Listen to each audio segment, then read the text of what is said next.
we, kind of a little bit of a teaser, but we're going to be releasing a beer here in the next few months, a collaboration of From the Earth and Visit Roswell.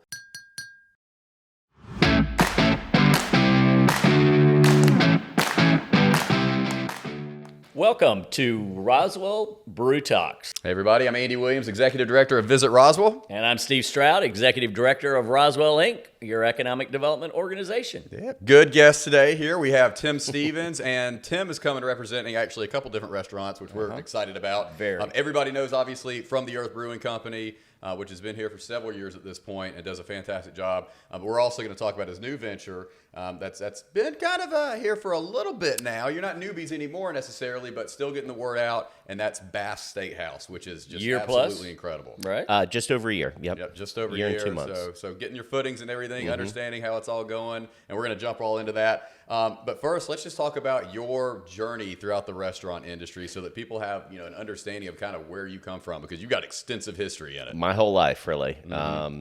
Grew up with my grandparents. They had a farm that, they were doing farm to table before that was even late 60s, early 70s.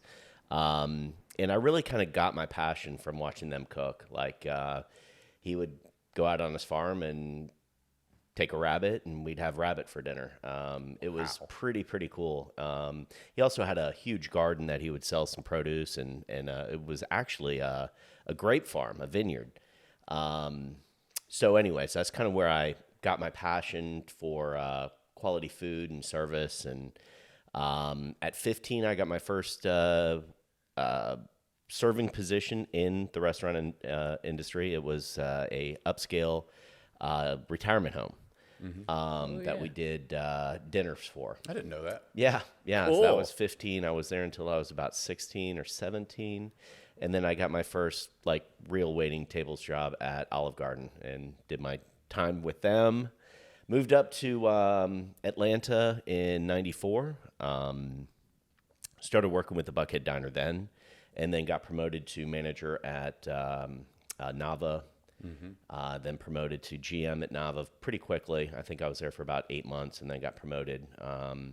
And then got moved over to Chops about 4 years later, and then I was in charge of Chops, Lobster Bar, the Club, and Nava. That's awesome. Yeah. Well, one of the things that we are always impressed at going to any of your restaurants or either of the restaurants is the staff. The quality of the staff. They've been in the industry, they know what they're doing, and the service is just... And it goes back to your days of being at these different restaurant groups. Service really is the differentiator. We try to just hire people with passion. We can teach steps of service. We can teach how to take care of guests. But if they don't care, if they learn our steps of service, it doesn't really matter, right? Because it's all about, how the staff member relates to the guest. And so we really try to focus on that to really make it more welcoming and homey. And we get a lot of repeat business because of that, because our staff will remember their names. And, it's just more of like a coming home than going out to dinner. Well, I want to talk about, too, the difference between From the Earth Brewing Company and Bask. Two different ball games really here. And I think the thing with From the Earth is actually really well known for its food and the quality of its food. The beer is fantastic too, and we'll talk about kind of how that comes into play there too. But when you also go to Bask, Bask is an upscale experience. I really truly believe it's one of the best steakhouses in LA. It doesn't necessarily feel pretentious though. I think that's very clear. When you go in, it's energetic, it's jovial, people are talking, and there's a lot of energy, and you're going to get that top-notch dining experience, but there's no pretentiousness, which is nice. So talk about how you kind of started out with From the Earth, going from the brew pub and then getting back into that fine dining side with Bask, which is just right next door. Well, that was it. My whole life, really, my whole adult life was in fine dining. And I was really kind of sick and tired of wearing a suit. All right. So I really wanted to focus on a upscale experience, but in a fun, casual atmosphere. And that's kind of how we developed From the Earth. Originally, that was going to be a brew pub steakhouse, more of an upscale brew pub. Went up to Asheville, and of course their beer scene up there is fantastic, Right. and fell in love with a couple of their concepts, and changed mine to be more casual, but more kind of like chef driven, where the menu changes seasonally, the cocktails change seasonally, and the beers do as well. So really that's kind of what we're focused. We really want somebody to come in and have a different experience at From the Earth every single time they come in, with whether it's a new beer, whether it's a new menu item, just different things continuously popping up on the menu. We just did bring in a new chef. AJ is a chef. He recently came from Milton's, and before that, he was a touring chef, where he would tour with, large nationally touring bands, and set up kitchens each day and prepare 3 meals. So he can think on his feet. Yeah. He's definitely cut from the same cloth as me with regards to serving the best quality food. So yeah, he's been on for about 2 weeks, and I really think that we're going to see some really cool stuff coming from the Earth Kitchen. Well, and what's awesome about that, it kind of ties in directly to music as a part of his background. You guys are so music forward and 100%. music focused. I mean, to the point where your beers are named after songs. That's exactly right. And yes. one of the things you do well, and we'll get to the concert series and all that, but even just the interior live music you have throughout the weekends, and you've done some really fun stuff with bluegrass, and that's a big part of your influence on the brew pub scene, is it not? 100%, yes. I mean, what goes better with music than beer? That's right. So that was really one of our passions. Obviously, the three for From the Earth were, food, beer, and then music as well. So with those 3 passions, we have really stuck to that, and almost 7 years later, we've created a little music scene here in East Roswell. Amazing what you've done with the music scene. Thank you. So Thank you. before we get into that, I would not be doing my job if I didn't ask, why did you pick Roswell? So we lived in Roswell, East Roswell. We saw the need. We wanted to be in a neighborhood where we supported our neighbors, they supported us. It all came back to, we did look on West Roswell and downtown Roswell, and we just couldn't find the footprint with the weight capacity loads that we would need for the brewing in West, and just kept coming back to the connection center. And, back then it was very, very slow. It was light. Yeah, it needed a love. So it took us a couple of years to really kind of start our name. And then we went through COVID, and coming out of COVID, it's just been a different restaurant.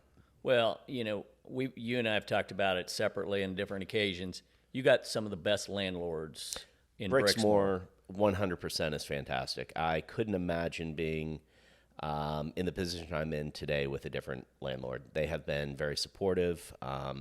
They have seen my vision and supported it with the concert series. I'm sure we'll get into here shortly, but yeah, no, it's a partnership, and that's how I like to function. Is not one-sided. Nobody wins on one-sided. So yeah, It's interesting you say that, because when you look at it, it's not just a transaction, right? Correct. They're vested in the community like you're vested in the community, and that's the greatest kind of partnership you want to have. Absolutely. For long-term sustainability of your business and the community. So that's a win-win. And so let's talk a little bit about the music scene. COVID hit. It was really tough. Talk to us how you got this concert series going. Well, I mean, it was during COVID. Believe it or not, we were the first drive-in concert in the nation during COVID. Our first one was, I think it was early May. Wow. As we remember, what was it? March 13th or 14th is March when 13th. It was a Friday. I remember. I was at bottom was don't say this, full. but I was at table in Maine when the street in the world stopped. Yes, it was. We thought we were done, and I wasn't the only restaurant that thought we were done. So, luckily for me, being the majority owner and operator, we were able to make decisions and turn on a dime. And when we saw a need, like our produce vendors, our local farms had a ton of extra produce because no restaurants were ordering, we would bring that in and sell it directly to the guests. So we did these market box lunches, and from that we developed this drive-in concert series, which literally started off sitting in your car, We tried to digitally send it to your radio, but the sound quality was horrible. So we ended up just putting main speakers up and just running it like a regular concert. As the restrictions lightened, we then created boxes where you would get 4 people to a parking space. And that grew to now 1,000-person venue back behind the PGA Superstore. Back behind. We talked about why COVID was so important. Yeah. Well, you don't want to make it sound positive, but good things can come from bad situations. Good things did. You know, now you're rocking and rolling seriously with these back porch concert series. You've got sponsors. Your lineups are incredible. I mean, I love seeing that cowboy mouth comes. Sure. And, I mean, there are some cool. even some nice throwbacks that you're like, man, that'd be awesome to come check out. You know, so what does the success for those weekends look like to you? Or is there a particular number? I know, it varies based on who's performing. But at the end of the day, you guys are just trying to be there for the community to fulfill a need. Well, that's it. I mean, these are not a profitable weekend or night. With the infrastructure and the bringing in stages, it's very, very expensive per night to host these. What we look to do is to cover the production and the bands with the tickets. Again, I don't expect to make money on ticket sales. Where we like is the food and beverage. And so that's kind of our plus on that, where we get to promote From the Earth food and beverage, and then service it out in the restaurant or in the concert arena. Right. Now, as we're moving forward, we're going to start doing more focus on food. So there is a New Orleans band coming up. I think it's New Orleans Suspects. I think it is June 7th or 8th. Okay. So we're going to do a big shrimp boil around that and kind of really focus, our cooking styles towards that. But we have some incredible talent in our kitchen, and we want to start kind of bringing that out to these concert events or large events outside the restaurant as well. Yeah, I love that. Well, and shifting gears a little bit, the food focused, music focused From the Earth Brewing Company, a little bit more casual, transitioning over into Bask. Because one of the coolest things, we have amazing photography, of you guys in the kitchen, and I mean, the actual interior, the environment you all have created is just amazing.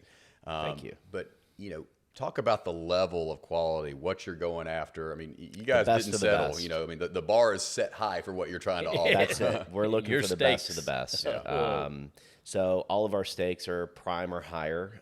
We do one American Wagyu, which is local. Chattel Farms, which has actually worked out a program with us where they're actually starting to dry age some product for us as well. Okay. So it'll be local dry aged American Wagyu. Now, how the Wagyu kind of breaks down is Japanese Wagyu is obviously way at the top. Then it would be American Wagyu, and then it would be Australian. Australian's probably, I would say, closer to our prime level than really Wagyu. Okay. It's good, but it's just not as marbled as American, or definitely not as Japanese. So again, it's the best of the best. We have A5 Wagyu, which is literally the best of the best. Then we have the American Wagyu, and then we go to prime. Then we also do some dry-aged meats. I know we have a 60-day dry-aged tomahawk, as well as some 45-day, I think it's a ribeye and a strip. The 60-day as well, I don't like too over dry-aged. It gets too kind of funky, as well as like real nutty. Where I like it, 60 days for the tomahawk is perfect. Okay. The 45-day we use for the porterhouse is also fantastic. Those are the two kind of go-tos when I want a dry-aged steak. Is one of those. Fantastic, yeah. Well, you got one of the best appetizers, that elk carpaccio. Oh, yeah. Let me tell you, that's a home run. Thank you. We were really suspect about putting that on the menu. I know elk. People are like, "What is elk?" But it's super lean. There's no game flavor. It tastes very similar to beef. Super clean, nice. Not as it's fairly lean, but the flavor coming off it is fantastic. So good. Well, that and what do you have, like the sweet and spicy shrimp that I've had before? Yes. Yep. We do have, what do we call those? I don't remember the name. Yeah, it's rock got shrimp. something. Rock Yeah. shrimp Yeah. is what we're calling it. Incredible. Those are super tasty. What is it? The Hasselback potatoes. I know Hasselback that's potato. a fan Yeah. favorite. It's Man. kind of a new take on kind of a scallop potato crossed with a baked potato, where we slice it, we bake it, and then we pour cheese and bacon. God, you cannot go wrong with that. Well, and I mean, Cheese and bacon make everything you better. really can't go Everything. wrong with anything in the place. And I know you've got is it the 1200 degree broiler? Or am I off? 1600 16. degree I'm all broiler. 400. Yeah, Goodness yeah. gracious. Which is awesome to see the steaks coming out of that thing with all the It flames. sears the outside so well. So the outside has a great texture, and then the inside is just juicy and delicious. Oh man, I'm already. It's like 9 o'clock. Yeah, I know. Yeah, here we go. We got to get some of this Well, in my belly. one of the things I would say to you and Lisa, thank you for your investment in Roswell. And it is clear you're about community. And Yes. from the concert series, what that does, it brings people together. It brings them out. It brings them to the connection. It brings them to a central point in East Roswell. And so from a person who grew up in East Roswell, thank you for doing that. And thank you for your investment. Well, thank you. I couldn't have done it without both of you gentlemen, too. Thank you so much for the ongoing support and Here. pleasure. That's what we're here just for. bouncing ideas off each other. I really appreciate all that you guys have done for me and for the business industry here in Roswell. Yeah, we kind of a little bit of a teaser, but we're going to be releasing a beer here in the next few months, a collaboration of From the Earth and Visit Roswell, local branded stuff. So we'll circle back around on that conversation. I know That's it's one right. we're Good. both really Yeah. excited about, for sure. And yeah, I mean, to echo what Steve said, there's nobody else more plugged in to helping Roswell and being there and just being a resource and being available for different things. You know, you're obviously providing the alcohol now for Alive in Roswell, at least Yes. functioning as the, working the tents and having your whole team out there on that. You've done things with the Food and Beverage Festival. You're going to be involved, in upcoming events that are taking place throughout the community. So, we see that. And let's tell our guests, too, this has been great, informative Absolutely. information. I mean, even just talking about the different varieties of steak quality you offer. But for anybody that's looking to gain extra information on both From the Earth and Bask, what's the easiest way to get information from those two restaurants? I would say our website is probably the best. Okay. It's basksteak.com and ftebrewing.com. FTE Brewing. And then also our Facebook pages are very well up to date. Yes, good. Instagram, I believe, as well. We don't. Those are the two social media, awesome. Facebook, Instagram, that we really Got to have focus that on. today. Yep. I know. Yes, It's for a sure. must. Yeah. Well, Tim, thanks for joining us today. Thank you. Have a great day. And as we always say, it's a great day to do business in Roswell. Let's go do something. Yes, Cheers. Cheers, guys. Appreciate it, Tim.